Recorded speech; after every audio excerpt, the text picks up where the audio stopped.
उस दिन कर सकते हैं। लेकिन इस समय में जब देवशयनी एकादशी की शुरुआत हो जाएगी, अगले समय तक जब शुभ कार्य नहीं होंगे, तो ऐसे में दिवाकर जी आपसे जानना और समझना चाहूंगी, कहाँ कहाँ किस किस जगह अच्छा समय आ रहा है या फिर अच्छा मुहूर्त आ रहा है जब शुभ कार्यों को किया जा सकता है? कौन सी तिथियां हैं?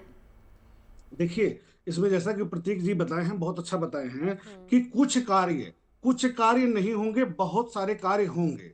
जैसे कि जमीन खरीदना है, वाहन खरीदना है, व्यापार का आरंभ करना है, इस तरह की सारी चीजें होंगी।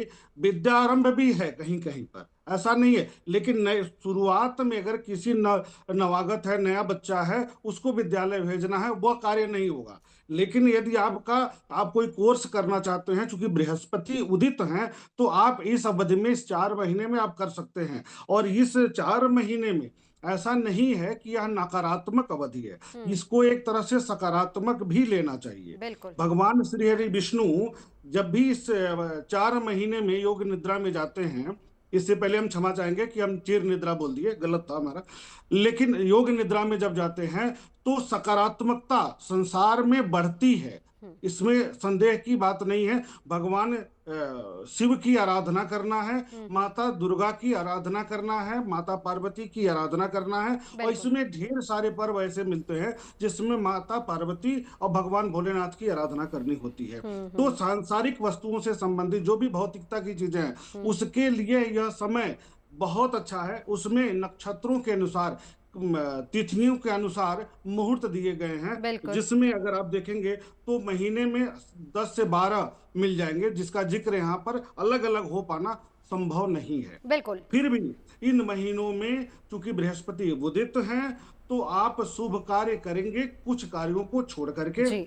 और बाकी तिथियों की बात है चलिए, तो तिथियों में अलग अलग तिथि का देखा जा मैं सकता है। लौटूंगी दिवाकर जी आपके पास, क्योंकि बृहस्पति उदय हो रहे हैं, तो यानी कि शुभ कार्य भी हो सकते हैं। अब हनुमान जी आपके पास आते हुए, आपको याद होगा पिछली बार हमारा ही पैनल बैठा था जब हम चर्चा ये कर रहे थे कि 28 जुलाई तक सावधान रहना है। हालांकि वो सावधानी वाला जो समय है वो अभी चल ही रहा है, तो रिलैक्सिंग पीरियड की शुरुआत हम क्या माने कि 9 तारीख से होने वाली है? किस तरह का ग्रह गोचर बन रहा है, उसका असर देश दुनिया और हम पर कैसा रहेगा? जी बिल्कुल, हम आपकी बातों से सहमत हैं। आपकी जो उम्मीद है उससे सहमत है। मैं भी यही उम्मीद कर रहा हूं, क्योंकि व्यवस्थापन का कारक ग्रह होता है बृहस्पति, और बृहस्पति जितना कमजोर, अव्यवस्था उतनी चरम पर होती है। अब क्योंकि 9 तारीख से बृहस्पति उदय हो रहे हैं, तो एक तो वर्तमान में आप देश के भीतर देखेंगे जातिवाद कुछ ज्यादा फैला हुआ है। जगह जगहों पर ऐसी चर्चा हो रही है कि ये कथावाचक के साथ विवाद हुआ, ये नहीं होना चाहिए, फला आदमी कथा कर सकता है, ये नहीं कर सकता। तो इस तरह के तमाम विवादों में अब ब्रेक लग सकता है।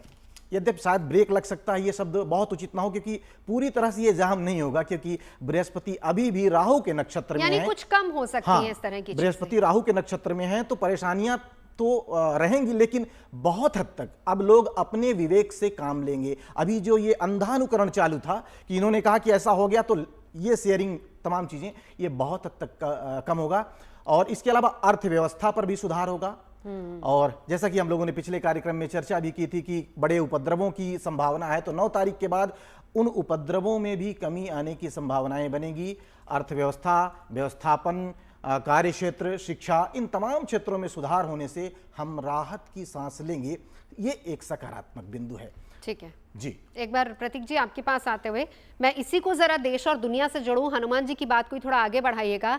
अगर हम ये कहें कि थोड़ा रिलैक्सिंग पीरियड 9 तारीख से शुरू हो रहा है, इसको दुनिया के, देश दुनिया के परिप्रेक्ष्य में दोनों में समझाएगा, तो क्या हम ये माने कि जो हलचल, चाहे वो ईरान और इजराइल के बीच में है, चाहे फिर यूक्रेन और रूस के बीच में है, क्या वहां पर भी थोड़ा तनाव कम होने की कोई उम्मीद नजर आ रही है? देखिए, फिर कहूँगा डरना मना है, सावधान रहना है, लेकिन उम्मीद नजर नहीं आ रही है। उसकी वजह समझ लीजिए। तो फिर बृहस्पति यानी उस मोर्चे पे गुड न्यूज नहीं दे रहे? बृहस्पति के उदय होने से फर्क क्या पड़ रहा है? बृहस्पति अस्त थे, शुभ कार्य नहीं हो रहे थे। उनकी कोई भी ग्रह जब अस्त होता है वो पावरलेस नहीं होता है, वो अपनी पावर सूर्य को दे देता है। तो सूर्य बृहस्पति की पावर चाहते हैं, मंगल की पावर चाहते हैं, शुक्र की पावर चाहते हैं और बुध की पावर चाहते हैं। वो हमेशा चाहते हैं, वो निगेटिव पावर नहीं चाहते शनि राहु केतु की, लेकिन बाकी ग्रहों की वो पावर खुद चाहते हैं। चंद्रमा का वैभव चाहते हैं वो। तो इसलिए कोई समस्या कहीं थी ही नहीं। समस्या सिर्फ शुभ कार्य वर्जित थे। उस दौरान जब तक अस्त थे। अब इसका असर क्यों खराब अभी भी मुझे दिखता है, देखिए सृष्टि का आखिरी जो नंबर है वो 9 है, 2025 9 अंक पे आता है। यहाँ से नया शुरुआत हर बार होती है, जैसे कहते हैं ना 30 साल का जो शनि का साइकिल है उसका मेजर चेंजेस आते हैं। आप याद कर लीजिए, खास तौर से हम 1992 से लेके पीछे से बैक ट्रैक करिए, कब वर्ड में चेंजेस आए हैं। शनि की साइकिल से वर्ड में चेंजेस आते हैं, बृहस्पति की 12 साइकिल से वर्ड में चेंजेस आते हैं। अभी बृहस्पति अतिचारी है, 6 महीने में जो ग्रह 13 महीने में राशि बदलता हो वो 6 महीने में राशि बदलना है 30 अक्टूबर को।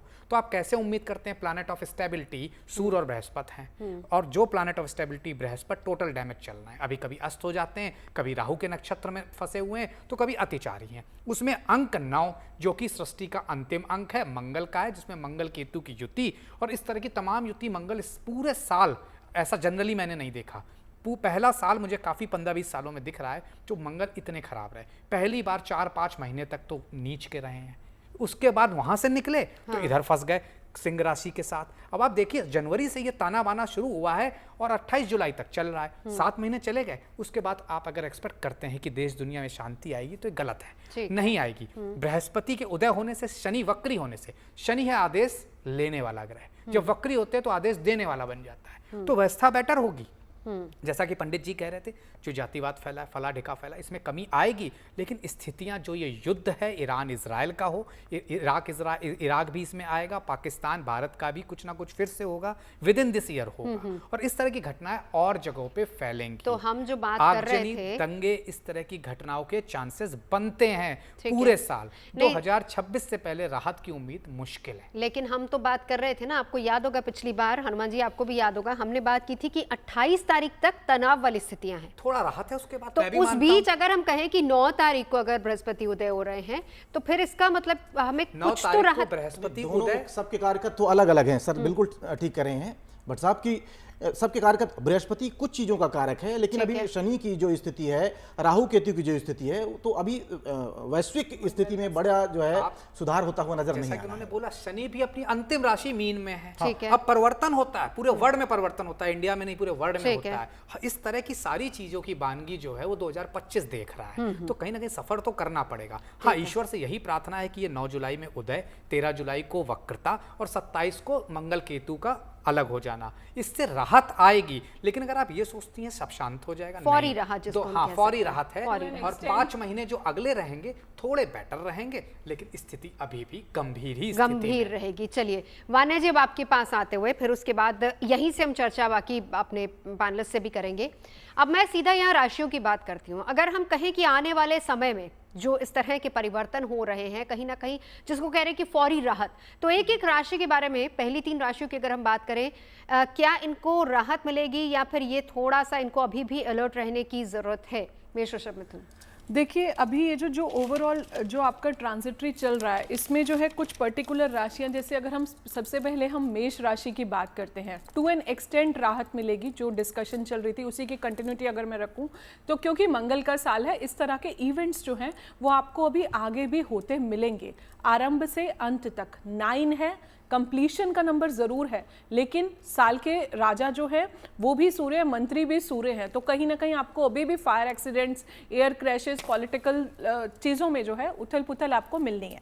मेष की बात करते हैं, अगर स्पेसिफिकली हम गुरुदेव बृहस्पति के उदय होने के कॉन्टेक्स्ट में बात करते हैं, तो 3rd हाउस कहीं ना कहीं इनके लिए अच्छा रहेगा। जो इनका फ्रेंड सर्कल था, जिनसे इनकी बहुत टाइम से कुछ बात नहीं हो रही थी, तो वो जो है चीज़ें होंगी, साहस बढ़ेगा और ज़्यादा चीज़ों में, पराक्रम बढ़ेगा, पॉजिटिव बढ़ेगी। कहीं ना कहीं इनका जो है 3rd हाउस से जब गुरुदेव बृहस्पति जो है गोचर करेंगे, ओम नमो भगवते वासुदेवाय का आप जाप करते रहें। वीरवार को आप अपने गुरु से जो है जरूर मिलते रहें, उनको कुछ ना कुछ पीली मिठाई जो है वो आप अर्पित करते रहें।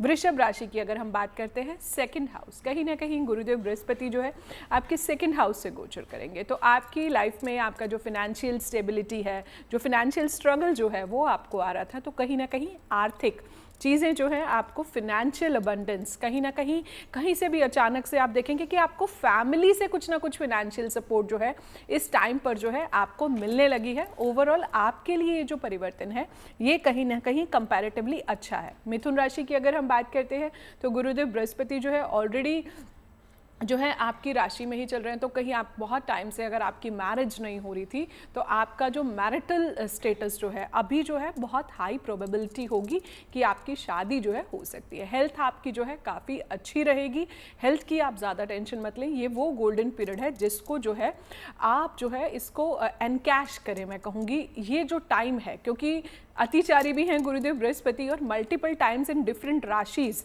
क्योंकि अभी देखिए अक्टूबर में कर्क में जाएंगे, फिर दिसंबर में फिर से बैक आ जाएंगे। सो आप देखिए normally this is not the normal behaviour of Jupiter, this is not normal. आप देखेंगे तो इतना राशि परिवर्तन जो हो रहा है, तो मिथुन के लिए मैं कहूँगी कि ये राशि परिवर्तन जो है अच्छा है। कर्क की अगर हम बात करते हैं तो आपका 12th हाउस, आपको इस टाइम पर बहुत ज़्यादा जो है अपनी हेल्थ का ध्यान रखना है। आप ट्राई करें कि आप किसी भी लीगल चीज़ में ना फंसे अननेसेसरी का। किसी से भी अगर आप इस टाइम पर आर्ग्यूमेंट करते हैं तो वो आपके लिए उतना बेटरमेंट के लिए नहीं होगा। एक्सपेंसेस को आप थोड़ा सा कंट्रोल करें, थोड़ा सा अपने विश लिस्ट के साथ थोड़ा सा कॉम्प्रोमाइज़ करें। एक आई वॉच जो है आप रखें, और कहीं ना कहीं फॉरेन ट्रैवल के लिए अगर आप जाना चाहते हैं तो इस टाइम पर जो है आपका मैनिफेस्ट हो सकता है फॉरेन ट्रैवल। जितना हो सके आप गुरुदेव बृहस्पति की आराधना जरूर करें, क्योंकि आपका 12th हाउस इंपैक्ट। सिंह राशि का भी बता दीजिए।